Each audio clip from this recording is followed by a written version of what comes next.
Men claimed they loved her, but what they loved was a version of themselves they imagined standing beside her. Helen knew how she was seen.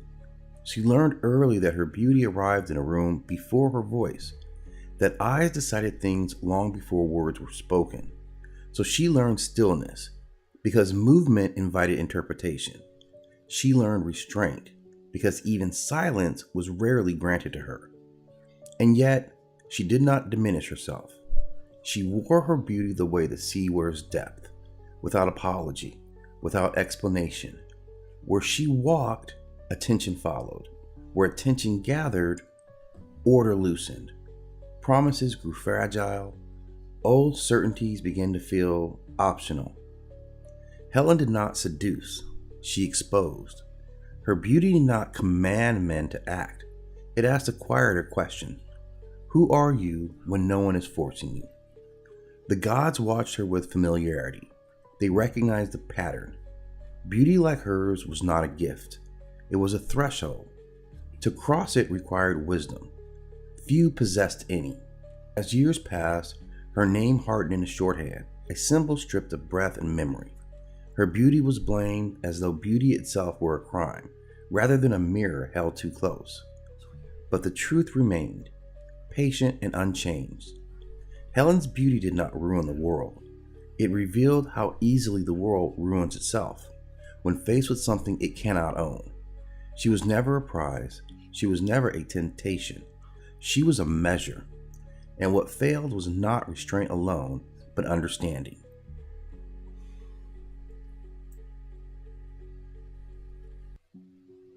Helen, whose beauty spoke before she did. They said Helen was beautiful, not in the way flowers are beautiful, or gold, or light upon water. Her beauty was described as unsettling. Poets struggled with it. They reached for comparisons and found them thin. Dawn was too gentle.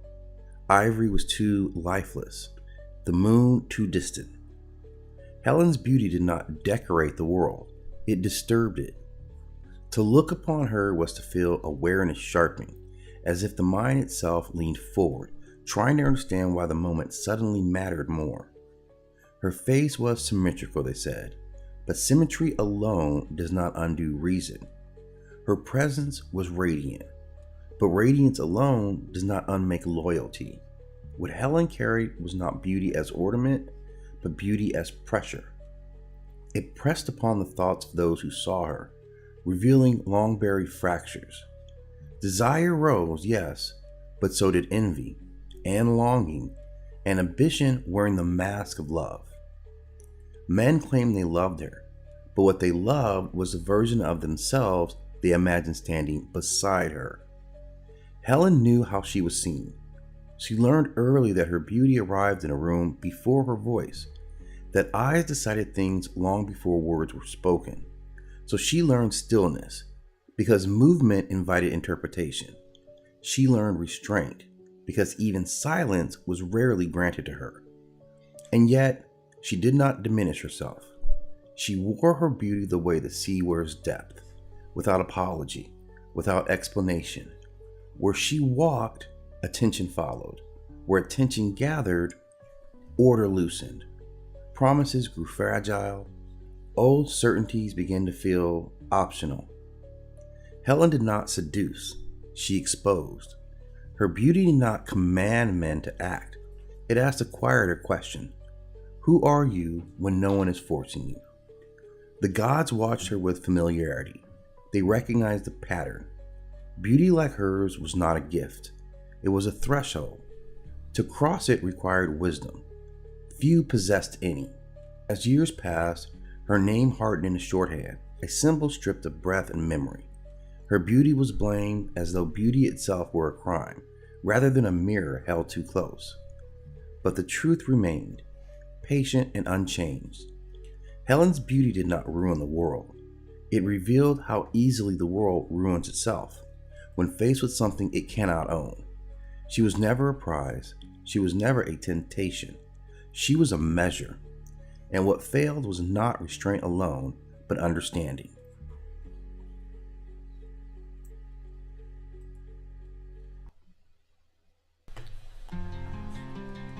A hymn to Hathor, the mistress of Dundera. Come forth, Hathor, lady of heaven, she who shines in the face of the sky, you who are called the Golden One, the beautiful, the beloved of Ra. You are joy before the heart remembers sorrow. You are music before the world learned to listen. When your feet touch the earth, life softens. Where your gaze rests, fear loses its grip. You are the smile that steadies the sun, the breath that calms the stormy eye. Come to your house at Dundera, O Hathor, that order may endure and that people may live. Hail to you, Hathor, lady of heaven, mistress of all gods, eye of Ra who shines in glory, golden one who fills the two lands with beauty. You rise in joy, you set in peace. When you appear, all faces rejoice, all hearts are glad, for love walks in your footsteps. Lady of music, mistress of song and dance, the sistrum sounds for you, the men at rest on your breast. You gladden the weary, you lift the bowed head, you restore what the world has made heavy. When you are gentle, the land prospers. When you are distant, the sky trembles. Come to your house at Dundera, O beautiful one, that you may see your people, and that they may live. Hail to you, Hathor, lady of the west, she who stands at the threshold of eternity. You receive the justified, you offer cool water to the weary soul. You place bread in the hands of the blessed, you welcome the traveler who has crossed in truth. No terror walks beside you, no cruelty dwells in your house. The dead rejoice to see your face, for you are the comfort of the West and the peace of those who have endured. O Hathor, may you open the way, may you speak kindly of the heart, may the soul rest beneath your sycamore. Thus Hathor is praised, not only as joy in life, but as mercy beyond it. May her name endure, may her light remain.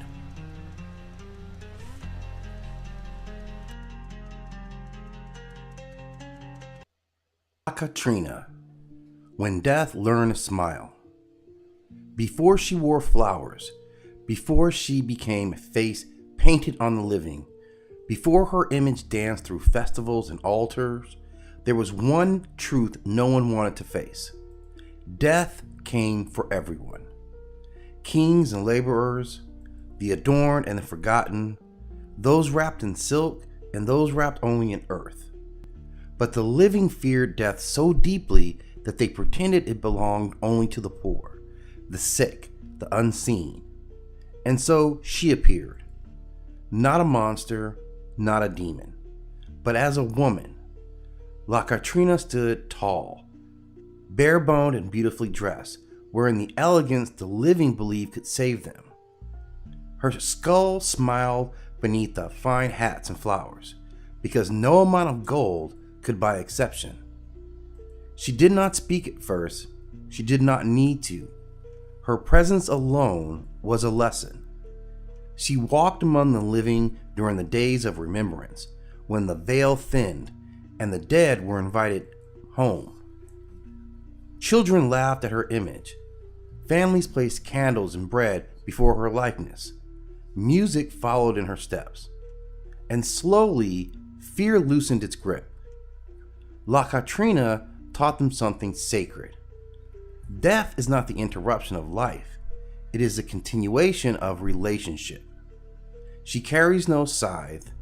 She demands no worship. She asks only to be remembered.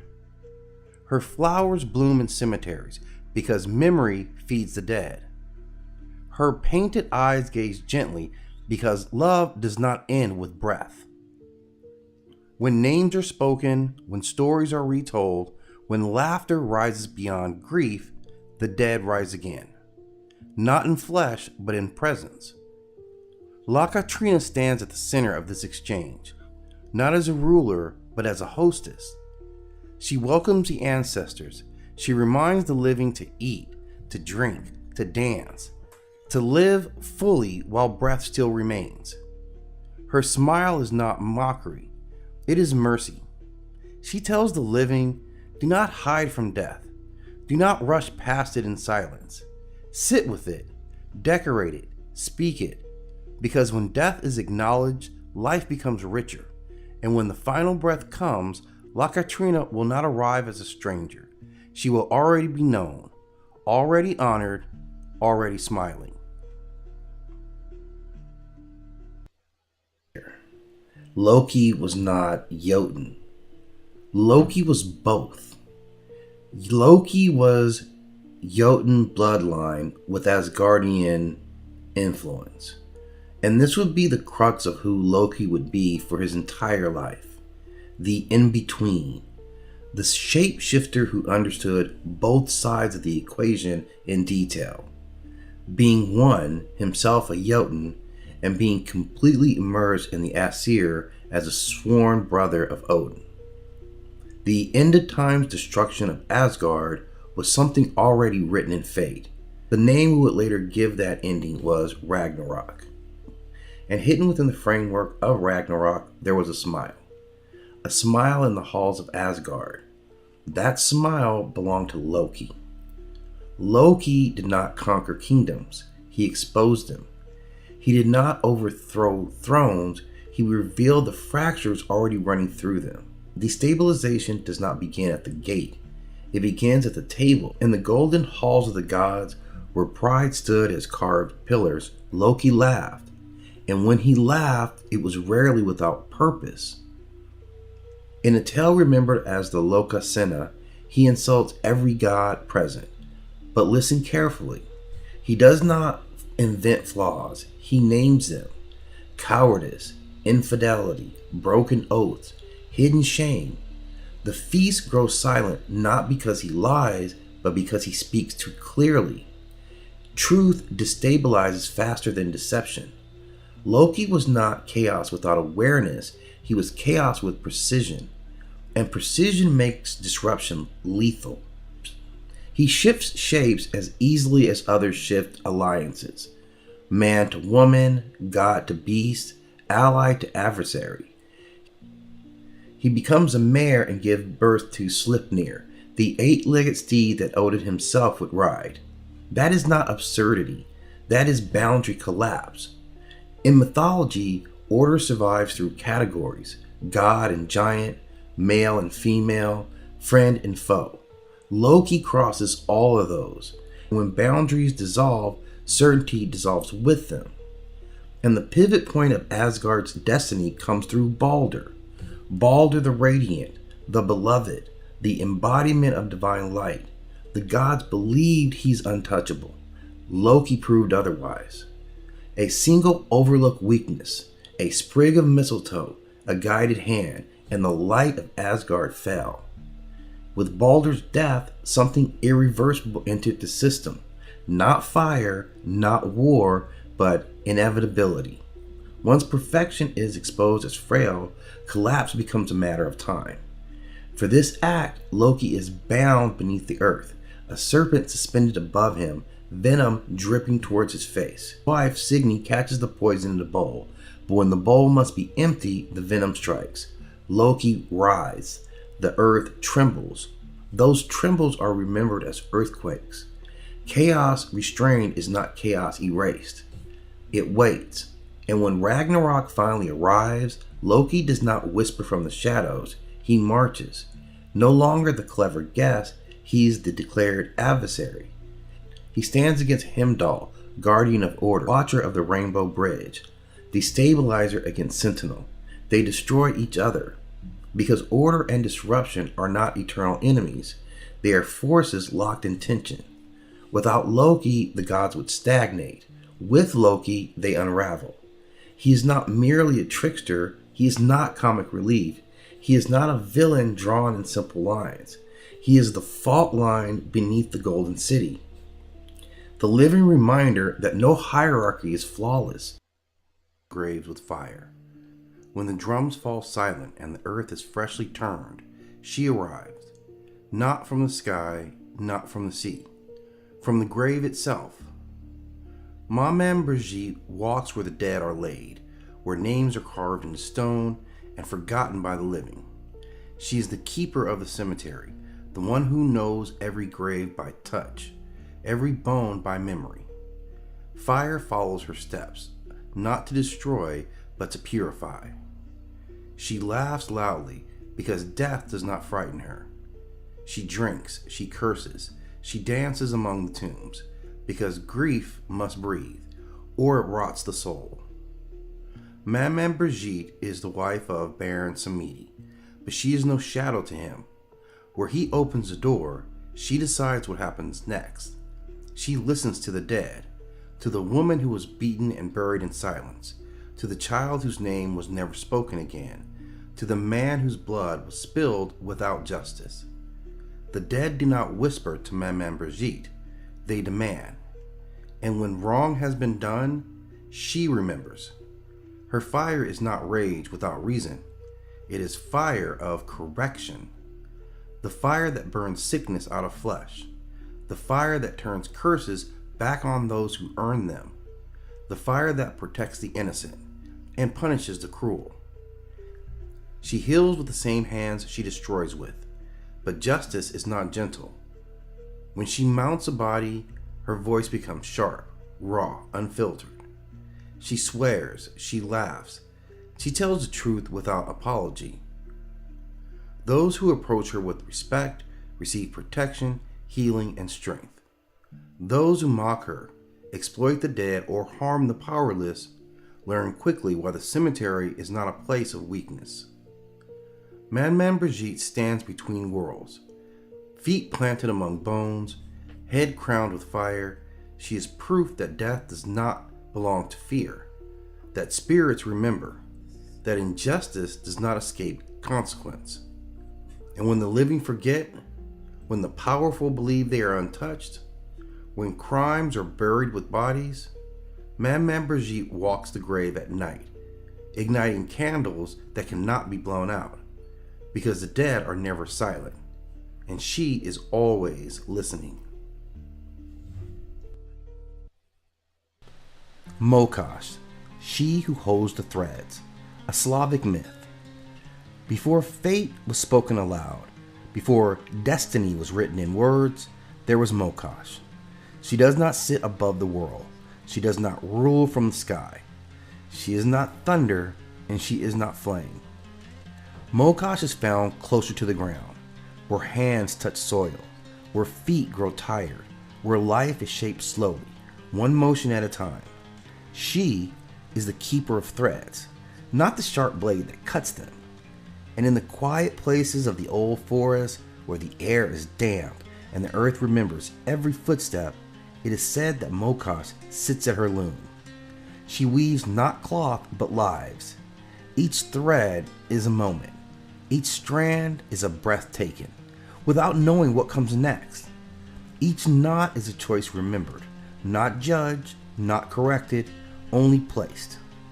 Here nothing is rushed, nothing is wasted. Mokash does not punish. She does not reward either. She does not pull the thread tight or let it fall loose without reason. She simply records. When people sleep, she works. When villages grow quiet and fires burn low, her loom continues its steady rhythm, a sound too soft to wake the mind, but strong enough to hold the world together. When hands spin wool or flax, they echo her labor.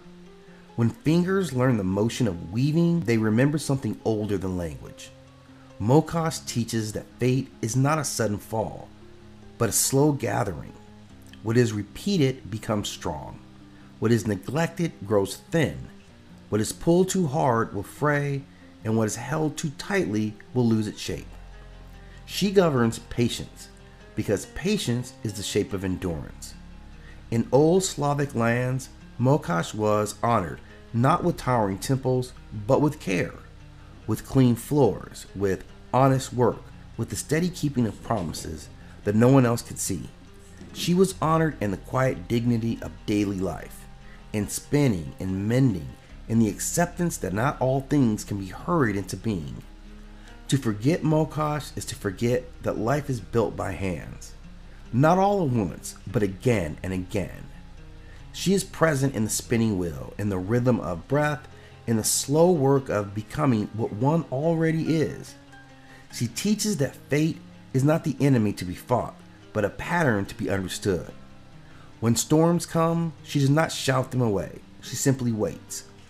When sorrow comes, she does not deny it. She simply weaves it in.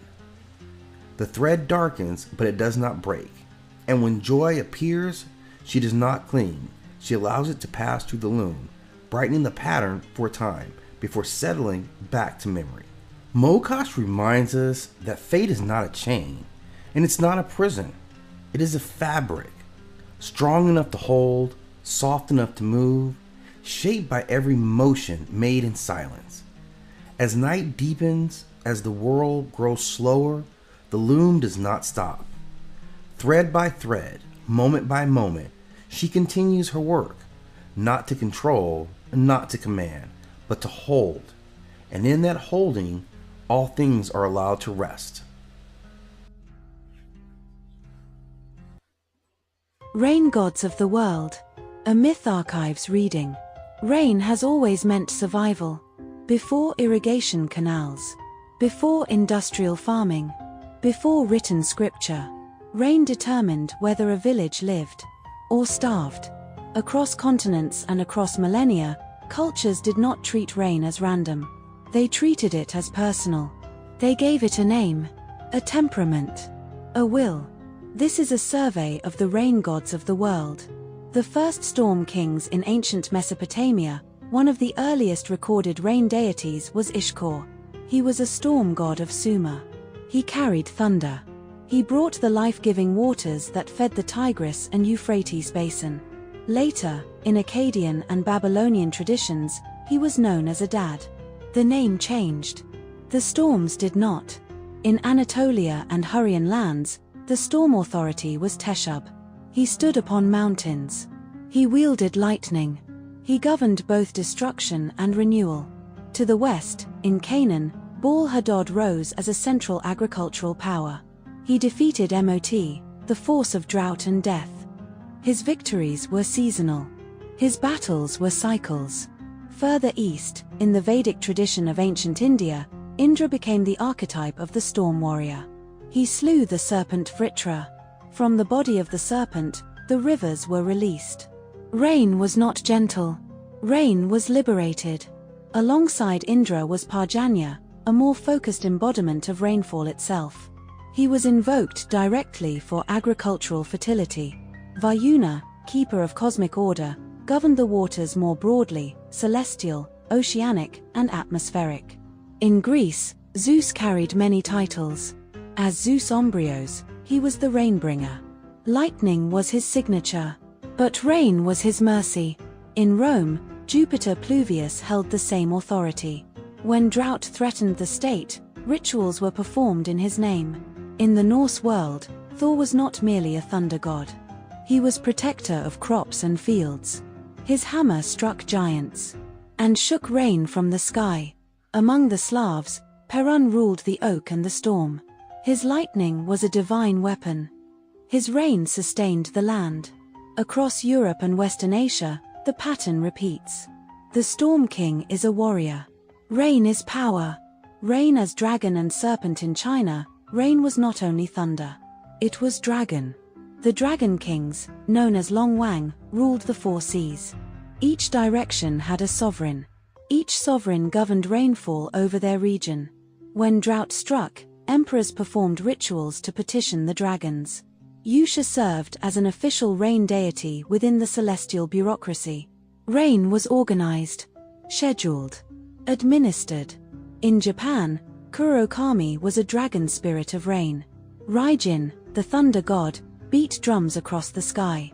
Storms were musical. Rain was percussion. In Mesoamerica, the Maya invoked Chark. He wielded a lightning axe. With it, he split the clouds open. The Aztec honored Tlaloc.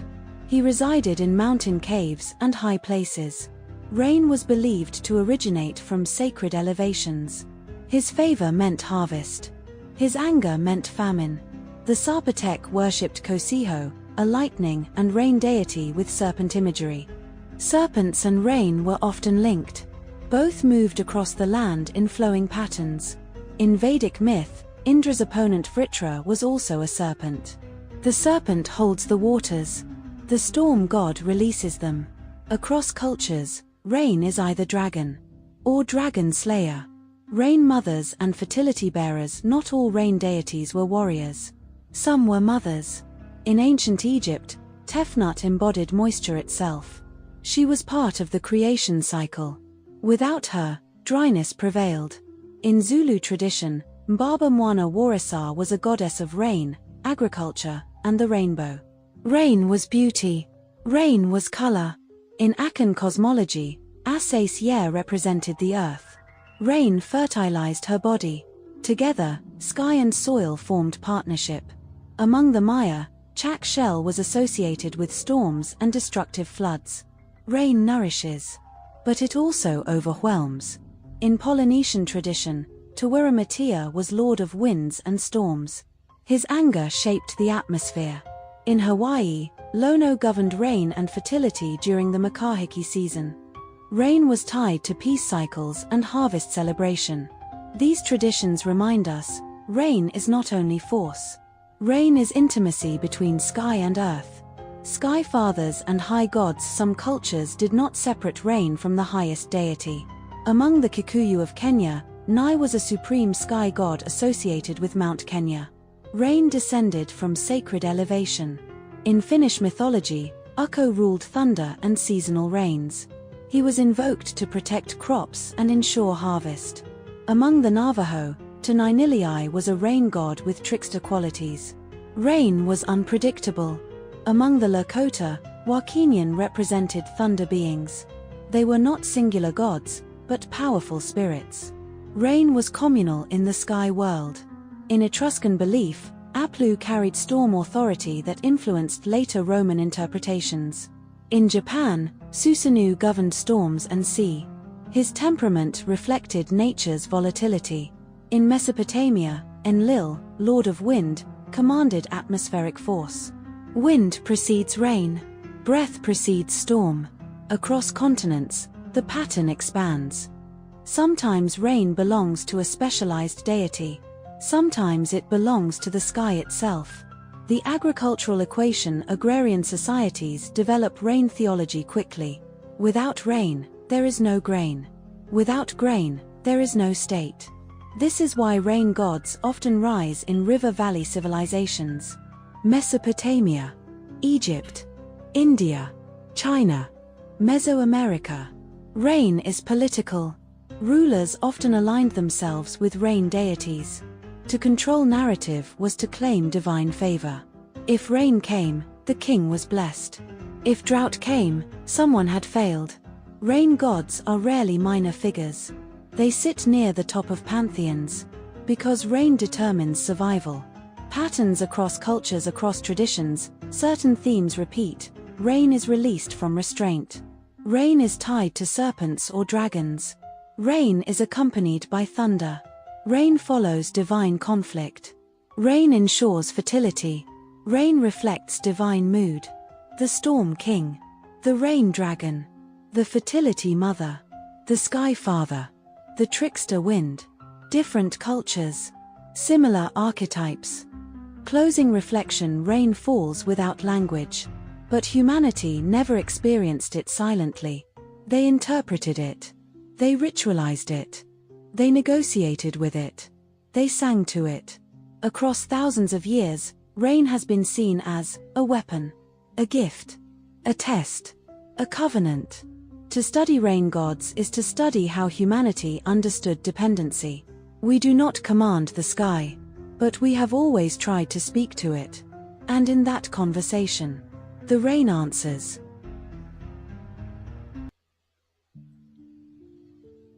Amoki, the guardian at the threshold. When the last breath leaves the body, there is no scream, no fire, no sudden darkness. There is confusion. The world does not end, it simply loosens. The ground no longer feels solid. The sky no longer answers. Voices echo without mouths. This is the space between, and it is here that Amoke waits. She does not chase the dead. She does not summon them. She stands at the place all paths must cross, where the living world thins and the ancestral realm begins to breathe. Amoke is not hidden. She does not need to be. Those who arrive feel her before they see her. A pressure, a stillness, a certainty that movement without permission is no longer possible. She is the guardian of the threshold, the keeper of passage, the one who decides whether a soul may continue forward or must turn back. In the time before her, souls wandered. They drifted into forests. They clung to homes. They followed bloodlines without rest. The living could not sleep, and the dead could not settle. So order was required. Not punishment and not fear, but order. Amoke was appointed not to rule the dead, but to protect the boundary. She carried no weapons, because none is ever needed. Her power is not force, simply permission. She speaks few words. She does not ask who you were in life. She does not care for titles, wealth, or praise. She listens for balance. She listens for truth. For whether your spirit understands that it has ended one journey and must begin another. Those who resist, who cling to breath, to flesh, to unfinished hunger, feel the weight of her gaze. Not anger, but correction. They are guided back, returned to dreams, sent to resolve what was left undone. Now those who accept, they feel something entirely different. Relief. Their fear loosens. Their memories soften. The noise of the living world fades.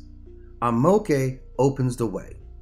Rivers appear, paths unfold, voices of the ancestors rise, not calling, but welcoming.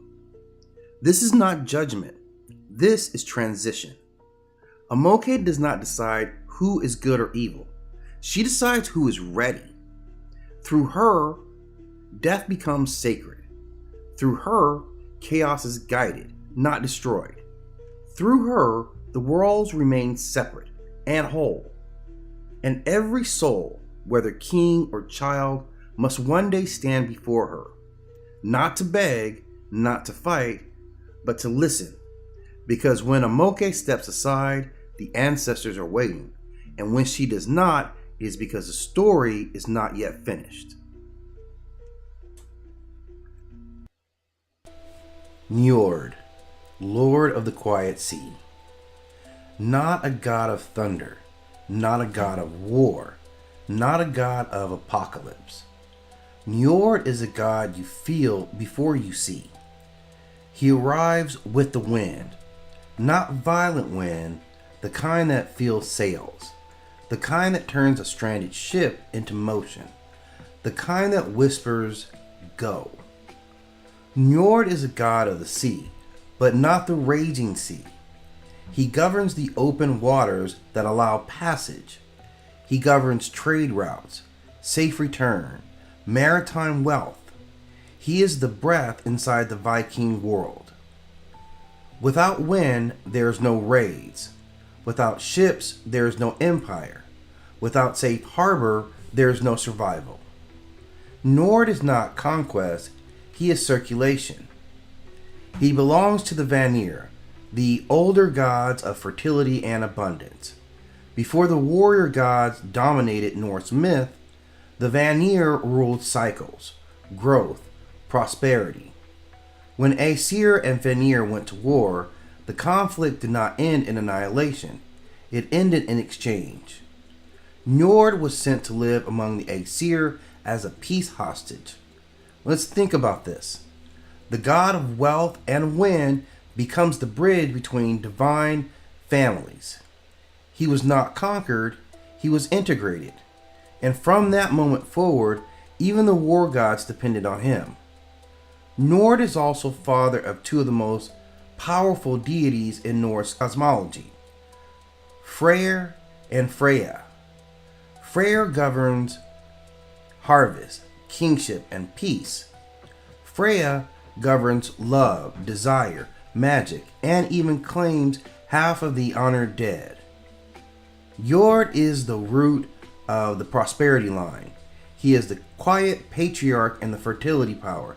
He is the most human story in his marriage.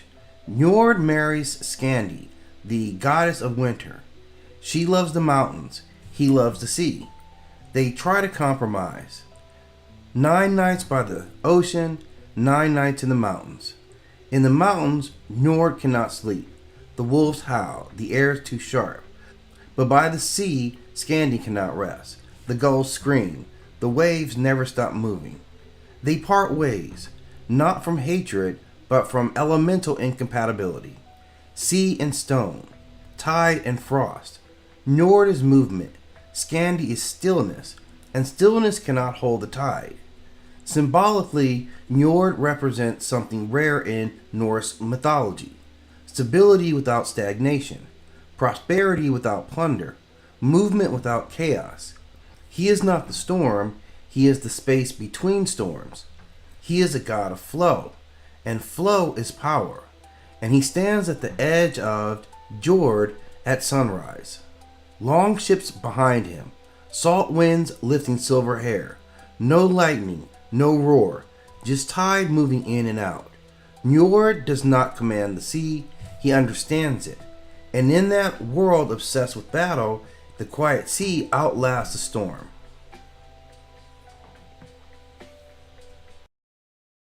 Odin, god of sacrifice, vision, and costly awareness. Odin is not the strongest of the gods.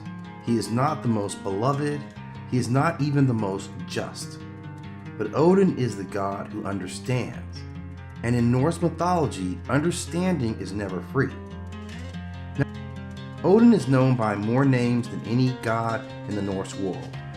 He is Allfather, not because he rules gently, but because he sees broadly. He is Har, the High One, Grimnir, the Masked One, Wanderer, One-Eyed, Lord of the Gallows, God of Ruins. Each name reflects a different angle of perception. Odin does not remain fixed in one identity because awareness itself is unstable. To see more, one must become more. And sometimes one must disappear. What Odin governs. Odin does not govern war in the way Thor governs battle. He does not govern law like Tyr.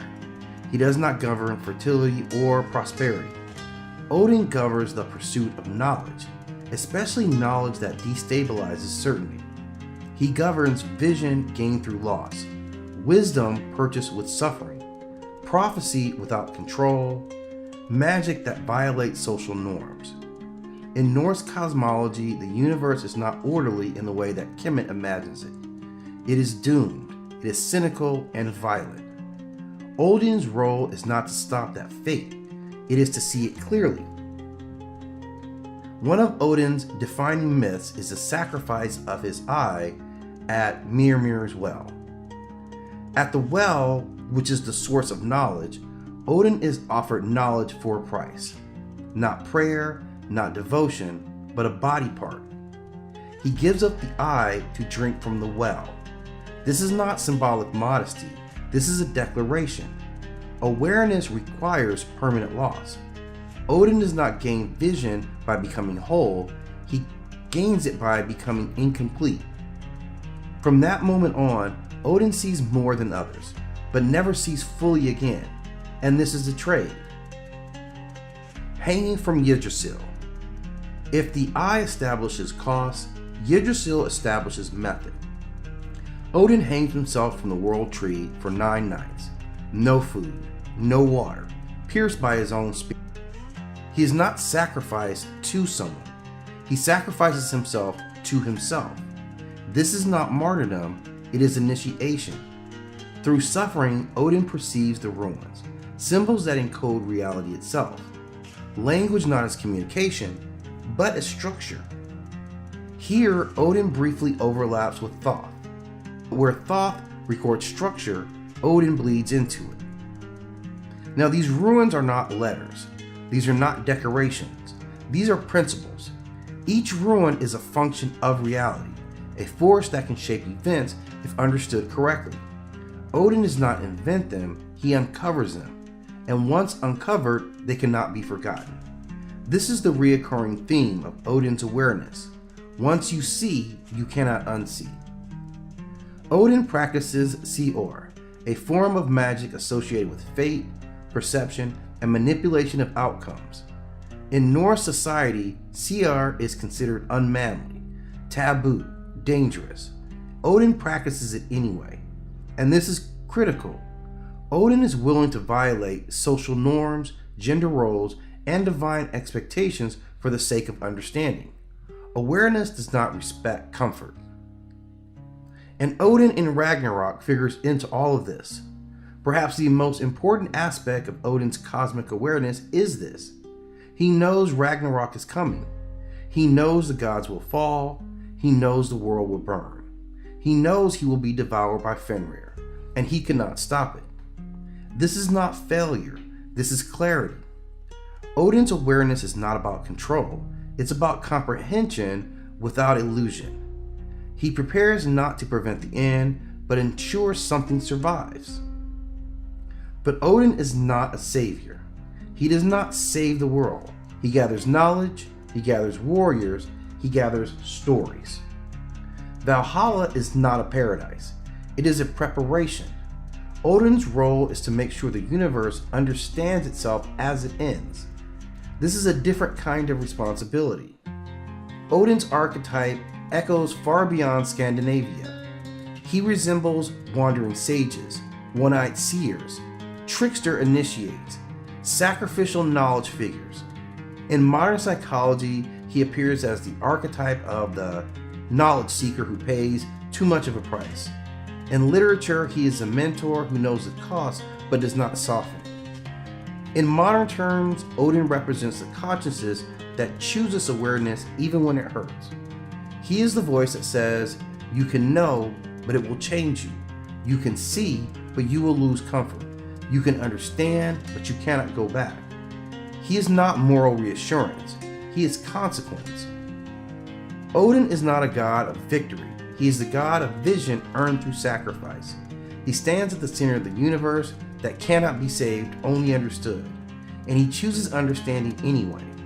That is his power, not through domination, not through force, but the willingness to see clearly even when the truth demands blood.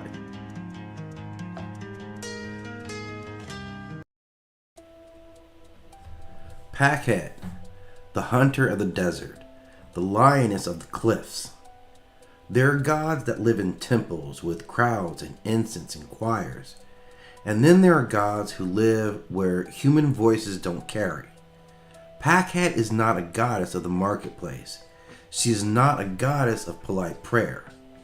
Pakhet is a lion goddess in the margins, the heat haze between dunes, the shadow tucked under cliff, the quiet tension in the spine that tells a hunter something is watching you back. Some deities come from stories. Pakhet comes from presence, and presence is older than any story ever written down. She is known as she who scratches, she who rips, or she who hunts. And she belongs in the edge of Kemet, the place where the Nile can't soften. You can see her in the wide desert bowl under the sun, bleached pale blue, almost white. The sun is so blunt, it doesn't feel like light, it feels like weight. The sand isn't one color.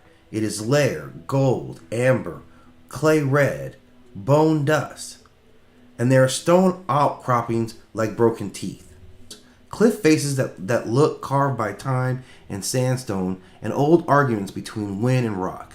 And somewhere in that cliff wall, cut into the stone itself, there is a place for her. A hollow that is not a cave, not a home, not a tomb. A mouth in the rock where a lion goddess can be fed with offerings and fear and respect. Pakhet is a cliff goddess, a goddess you approach the way you approach a lion. Not loud, not fast, not careless. Because if she is present, the desert becomes a hunting ground. Packhead is often associated as being a lioness. Now, don't imagine an animal, imagine a divinity wearing animal truth.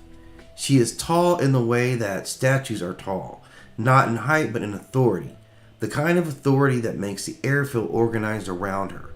Her face is a lioness, clean, calm eyes, a muzzle that suggests restraint, not the grin of a predator playing with prey, more like the stillness of a predator that doesn't need to prove anything.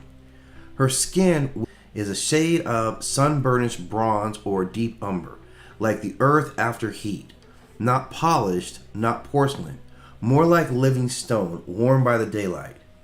Gold catches her cuffs, collar, the geometry of ancient craft.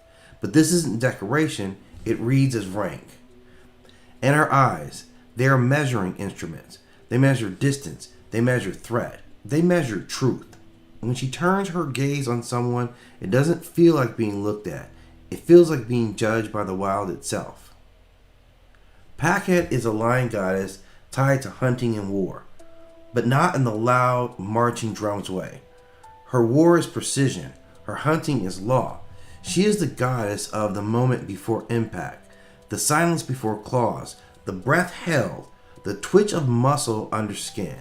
If Sekhmet is the blaze, Packhead is the ember that waits. If Bastet is the hearth cat, the domestic guardian, Packhead is the wildcat that never belonged in your home in the first place. Packhead moves between those polarities like a blade sliding between ribs, soft and inevitable. She is the lioness outside the city order, the divine reminder that civilization is a thin robe worn over the animal truth. She is the goddess who hunts at twilight. Packhead is strongest in the hours that don't belong to anyone, not to noon. Noon is too obvious. Not to midnight. Midnight is too deep. Packhead belongs to twilight, where the desert stops shining and starts listening. At that hour, the horizon bruises purple and burnt orange. The sand cools fast. The air changes texture, like silk turning into smoke. You can imagine her then, a silhouette near the cliff edge, a goddess shaped like a lioness, gold catching the last light like fireflies trapped in metal. Her feet silent on stone, not running, not sneaking, but existing with the confidence of a creature that has never been prey. This is the Packhead myth, the lioness who teaches the world what it feels like to be hunted by the sacred. Packhead's worship is associated with places like Ben Hassan, cliffside zones where tombs and sanctuaries cut in the rock made from the landscape to feel like a library for the dead. And that matters, because a cliff temple isn't a normal temple. A temple in a city says the gods are here with you. A temple in a cliff says the gods are here, you just happen to be allowed near them. The rock is older than your lineage. The desert doesn't care about your name. And the goddess of the cliff is the same way. She is not impressed, she is not bribed, she is not moved by performance. Approaching Packhead is like approaching the ancient truth. You don't negotiate, you align or you get corrected. Packhead's energy is quiet dominance. She is not screaming wrath, she is not chaos. She is controlled force, the kind of force that doesn't waste motion, the kind of force that doesn't argue. In mythic reading, Packhead shows up in a person's life when someone needs to stop begging and start moving with authority. Someone is surrounded by predators and has to become one. Someone is learning that softness without boundaries becomes a meal. Packhead doesn't teach to be cruel, she teaches to be real. She teaches the law of the hunt, which is not evil, it is honest. The desert doesn't apologize for being dry. The lioness doesn't apologize for eating. Packhead is that level of truth. The truth that makes people uncomfortable because it doesn't care how anyone feels about it. Her name is often connected to scratching, and this is the perfect symbolism. A scratch isn't always lethal. A scratch is a message. A scratch says, I could have ended you. I chose education. Packhead's scratch is initiation. It marks a person. It can be literal, claws, blood, pain, or spiritual, ego cut, illusions torn, comfort shredded. Packhead doesn't just kill prey, she kills falsehood. And if someone is living in a lie, Pakhet is not the goddess that gently guides them out of it. She is the goddess that rips away the curtain. Pakhet in the lioness continuum. It had multiple lion-headed goddesses because lion energy had multiple modes. Pakhet is not redundant. She is specialized. She is the lioness of the cliffs and the borderlands, hunting as sacred law, controlled violence, twilight vigilance, the wild feminine that doesn't seek approval. If Sekhmet is divine punishment, Pakhet is divine pursuit. And pursuit is scarier. Punishment ends. Pursuit keeps coming.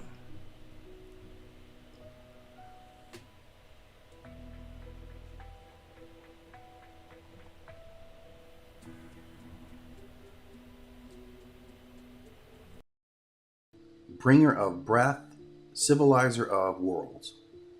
Now the wind does not announce itself.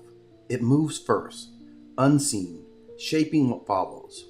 Across the ancient lands of Mesoamerica, there existed a presence whose power was not measured by conquest, but by continuity. A force that did not rule through terror, but through order. An intelligence that shaped civilizations without demanding their submission. They call this presence Quetzalcoatl, known as the feathered serpent, a being where sky and earth converge in one, where motion is governed by restraint, where creation begins not with command, but with breath. He was not worshipped as a tyrant. He was remembered as a guide. Now, Quetzalcoatl was never a single image, nor a single role. He moved through cultures and centuries under many names, each reflecting a function rather than a disguise.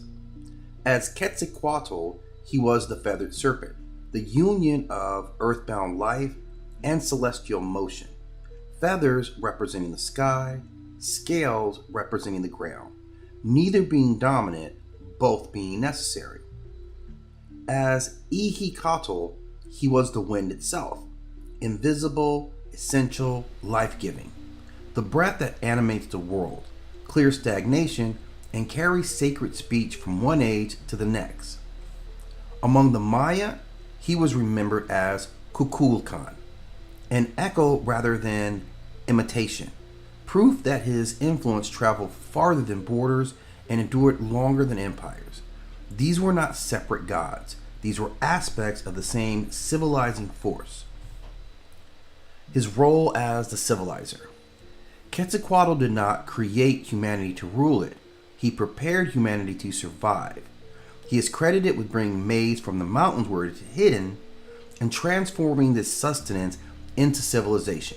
He established calendars so time itself could be measured, remembered, and anticipated.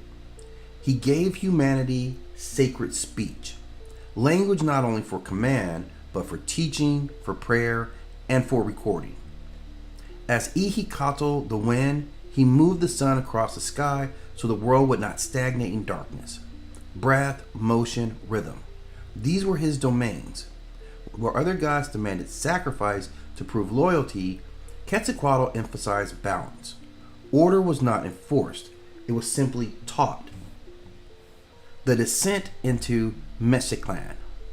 When the world stood empty of humanity, Quetzalcoatl descended into Mexiclan, the realm of the dead, where the remains of previous ages lay guarded by these lords of death.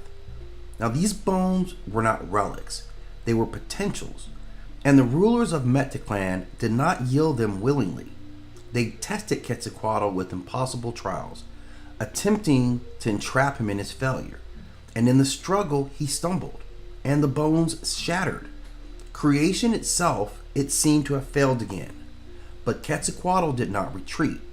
He gathered the broken remains and spilled his own divine blood upon them. From sacrifice, not dominance, humanity emerged. Imperfect, fragile, and varied. Human beings were not forged as flawless instruments. They were born of loss and intention. And this imperfection was not a flaw, it was the point. The Age of Order.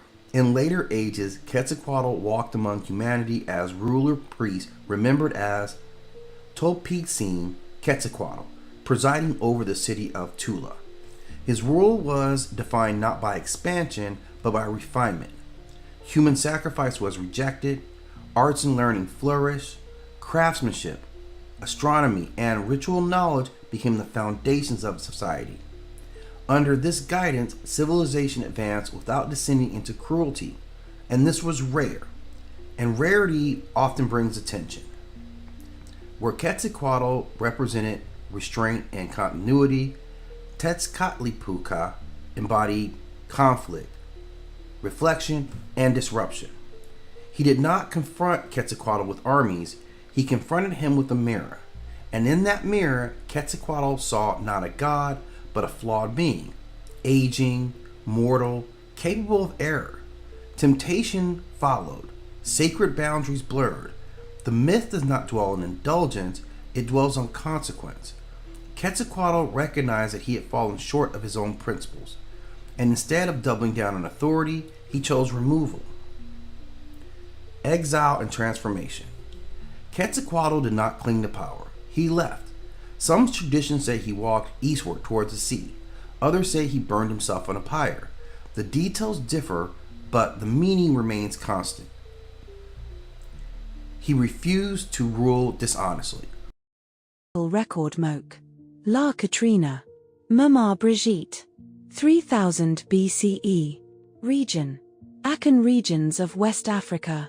Event. Early Akan belief systems define death as a guided transition rather than a final ending. Meaning, death is understood as movement between realms. It requires oversight and authority. Consequence. The foundation is established for Moke, later known as Amoki, as a guardian of souls. 2800 BCE. Region. Akan cultural sphere of West Africa. Event. Funerary customs emphasize judgment, order, and ritual preparation. Meaning, the dead are evaluated before entering the ancestral realm. Consequence.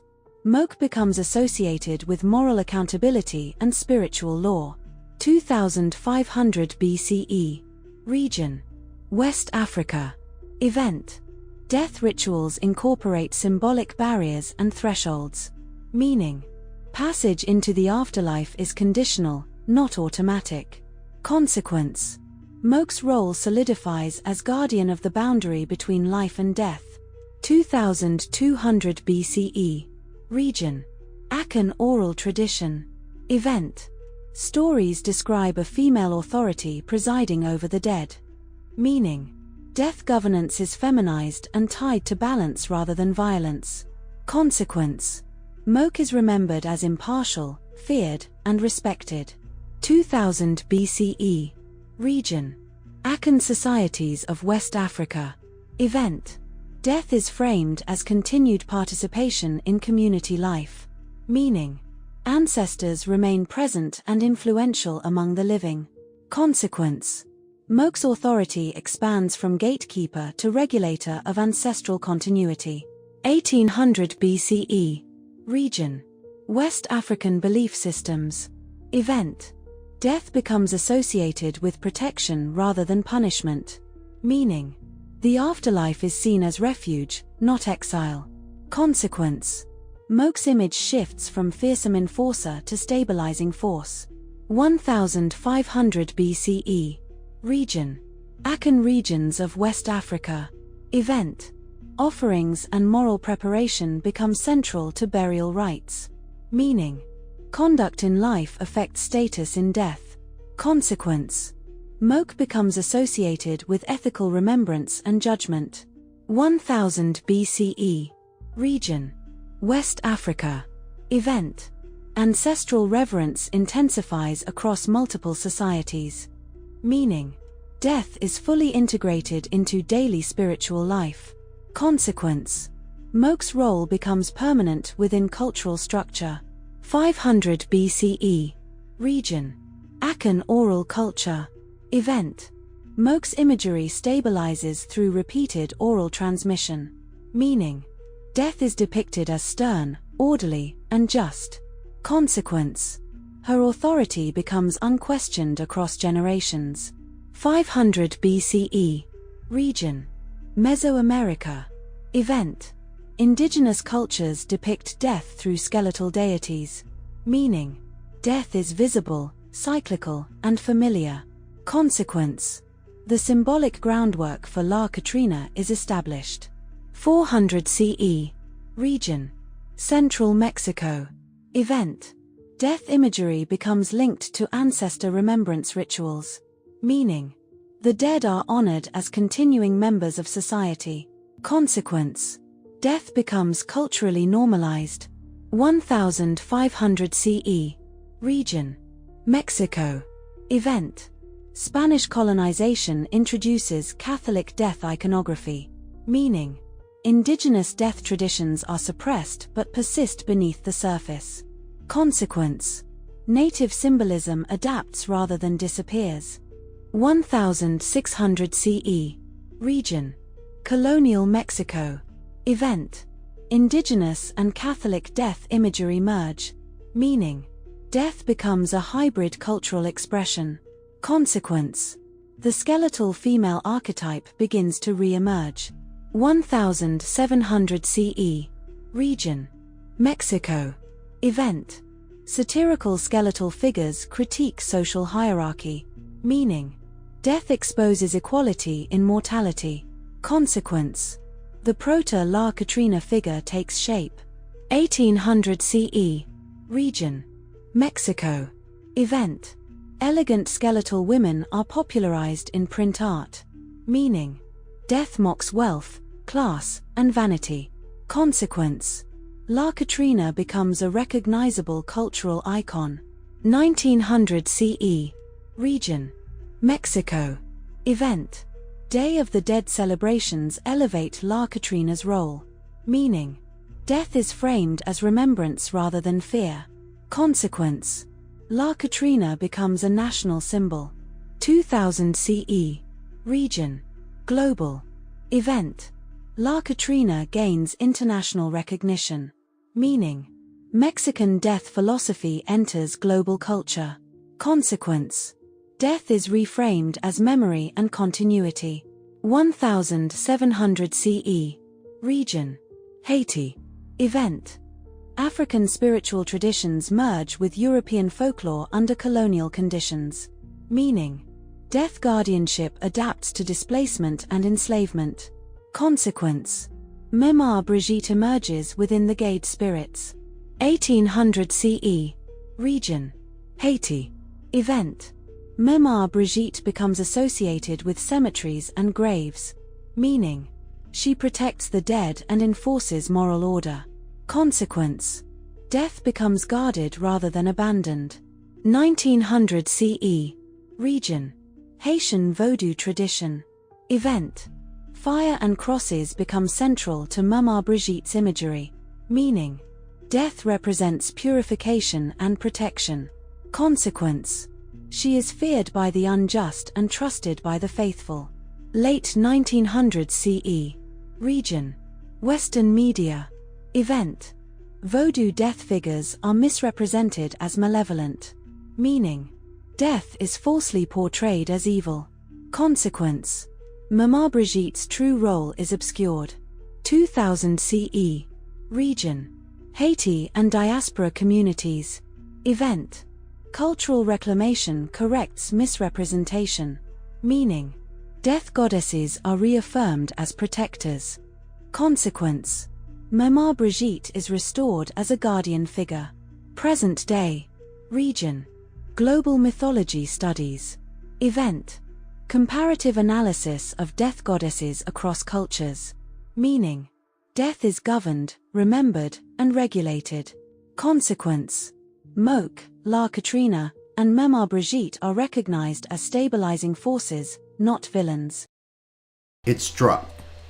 In the high hall of Asgard, beneath banners older than memory, Odin spoke of convergence, of cycles closing, of stories folding back into their source. He called it wisdom. Donar called it surrender. He had been raised to protect the 9 realms, trained in warfare, forged in conflict. Every oath carved to him said the same thing: guard them, Protect them. Do not let them fall. So when his father spoke calmly of Ragnarok as inevitability, Donar did not hear the prophecy. He heard betrayal. The argument rose like a storm. Words became accusations. Accusations became fury. And in a single terrible moment, the thunder answered. One blow. Not a drawn-out duel. No ritual challenge. No prophecy fulfilled. Odin fell. The hall went silent. Donar stared at what he had done and named it an accident, a tragic miscalculation, a moment of anger. But he did not step down. He stepped forward. He took the throne. He swore he would do what his father would not. He would not accept collapse. He would not allow the 9 realms to fold inward. He would make Ragnarok impossible. So he went to war, system by system, world by world. He moved like a storm across stars. Reptilian empires were broken. Ancient territories were seized. Alliances were crushed. Resistance was disciplined. He did not call it conquest. He called it prevention. The stronger he became, the safer the realms would be. That was the logic. That was the wound. Ea was never meant to be strategic. It was small, gentle, civilian. A low-gravity world of aesthetic beauty and quiet skies. Donar had chosen it as a place of rest during his early campaigns, a world untouched by militarization. He loved it, and the reptilians knew this. Driven from territories on Earth, humiliated by Azir consolidation, waiting in the shadows, did not strike Donar's fleets, they struck his heart. Their assault on Ea had no military value. They destabilized the core, collapsed the biosphere, fractured the crust, and left it wounded, but not destroyed. A message. When Donar returned, he did not find annihilation. He found a dying world, still breathing, still molten at its core, and still whispering. He could have let it go, but he did not. Ea was not just stone, it was alive. A molten core pulsed with memory. The souls of its lost population lingered in its strata. Even Odin's consciousness, fragmented and reduced, echoed within its mantle. The world spoke, and Donar listened, not to the council, but to the grief, and he refused to let it die. He ordered the crust reinforced with God-forged superstructure, the mantle hollowed and stabilized, the core chained, regulated, integrated into engines of gravity and propulsion. Urban ruins were left preserved within the inner strata. The scars were left visible. The fracture remained, but a new citadel was born. It did not gleam like a new creation. It bore scars, an irregular spheroid drifting through space, visibly artificial, visibly broken. Its gravitational fields sheared enemy fleets. Its presence collapsed vectors and disrupted command structures. It enforced compliance with terrifying precision. Yet at its center, beneath its armor and reactors, the original mantle stone remained. Carved into it was the throne of Ea. Where Donar sat there, he did not bend cosmic law. He did not write reality. He held court. And he listened to the hum. The core whispered. Sometimes it sounded like wind through fractured rock. Sometimes it sounded like mourning. Sometimes it sounded like Odin. Not condemning, but advising. Cycles cannot be crushed. Strength cannot erase change. You cannot conquer inevitability. Donar heard weakness in his words, and so he hardened. He expanded. He enforced. His soldiers began to change. The wars were not like those of old. New weapons tore through divine regeneration. Limbs were lost that never grew back. Eyes shattered and remained dark. Immortals learned what permanence meant. Scars marked the Asir. Ea marked them too. Yet Donar refused to mourn. He called it endurance. He labeled it resolve. He said it was protection. The city of Ea drifted as a symbol. Not merely a capital, not just a weapon. It was grief armored. Loss mechanized. Love hollowed and weaponized. A reminder that mercy, once violated, may return as permanence. Donar does not see himself as a tyrant. He sees himself as a guardian. He does not realize that in trying to prevent Ragnarok, he may be accelerating the very consolidation his father foresaw. The whispers remain, the scars remain, the citadel remains, and somewhere in that molten core, a father waits for a son to understand that protection is not the same as control. But thunder rarely listens.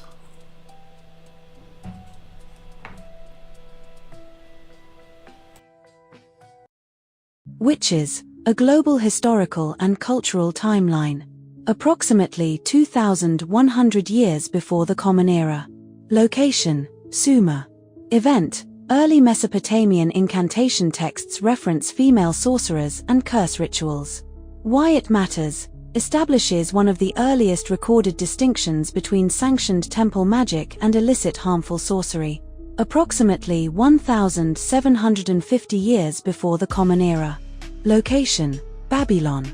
Event, Code of Hammurabi includes legal procedures for accusations of sorcery. Why it matters, harmful magic becomes legally prosecutable under state authority. Approximately 1,300 years before the Common Era. Location, Ancient Egypt. Event, magical papyri document protective spells, curse rituals, and divine invocations. Why it matters, demonstrates normalized ritual magic within religious life rather than criminal witchcraft. Approximately 1,000 years before the Common Era. Location, Ancient Israel. Event, Hebrew scriptures condemn certain forms of sorcery and necromancy. Why it matters, later translations influence medieval and early modern anti-witch legislation. Approximately 800 years before the Common Era. Location, Greece. Event, Circe appears in Homer's Odyssey. Why it matters, establishes the archetype of the transformative enchantress. Approximately 500 years before the Common Era. Location, Greece. Event, cult worship of Hecate expands in association with ghosts, crossroads, and night rituals. Why it matters, Hecate becomes permanently linked to witch symbolism in later European imagination. 1st century. Location, Roman Empire. Event, Roman writers describe witches using poison, necromancy, and curse tablets. Why it matters, witch imagery enters mainstream literary culture. 200, location, China. Event, records describe accusations against Wu practitioners accused of harmful spirit manipulation. Why it matters, demonstrates early East Asian parallels to witchcraft suspicion. 600, location, Arabian Peninsula. Event, pre-Islamic poetry references female soothsayers and practitioners of divination. Why it matters, shows widespread association between women and mystical knowledge. 906, location, West Francia. Event, Canon Episcopi written. Why it matters, official church doctrine dismisses witch flight as illusion. 1231, location, Papal States. Event, Papal Inquisition formally established. Why it matters, creates institutional framework later used in witch trials. 1324, location, Ireland. Event, Trial of Alice Keitler for sorcery. Why it matters, one of the earliest documented European witchcraft trials. 1486, location, Germany. Event, publication of Malleus Maleficarum. Why it matters, codifies demonological theory and accelerates European witch hunts. 1560, location, Scotland. Event, Scottish Witchcraft Act passed. Why it matters, formalizes capital punishment for witchcraft. 1580 to 1630. Location: Central Europe. Event: peak of European witch hunts. Why it matters: tens of thousands executed across Germany, France, Switzerland, and neighboring regions. 1590. Location: Scotland. Event: North Berwick witch trials. Why it matters: King James VI becomes directly involved in prosecutions. 1612. Location: England. Event: Pendle witch trials. Why it matters: one of the most famous English witch trial cases. 1645. Location: England. Event: Matthew Hopkins conducts large-scale witch hunts. Why it matters: intensifies prosecutions during civil unrest. 1692. Location: Salem, Massachusetts. Event: Salem witch trials. Why it matters: becomes the most famous case of accusation hysteria in colonial America. 1735. Location: England. Event: Witchcraft Act redefines witchcraft as fraudulent claim rather than supernatural crime. Why it matters: marks the legal decline of witch executions in Britain. 1812. Location: Germany. Event: Grimm brothers publish Hansel and Gretel. Why it matters: the witch becomes entrenched as folklore villain. 1830s. Location: Haiti. Event: colonial authorities suppress voodoo practices labeled as witchcraft. Why it matters: demonstrates colonial criminalization of African diasporic spiritual systems. 1888. Location: Jamaica. Event: Obeah Act criminalizes spiritual practices associated with African traditions. Why it matters: witchcraft accusations used as tool of colonial control. 1890. Location: India. Event: British colonial records document witch accusations in rural villages. Why it matters: shows continued global use of witch labeling in social conflicts. 1939. Location: United States. Event: The Wizard of Oz released.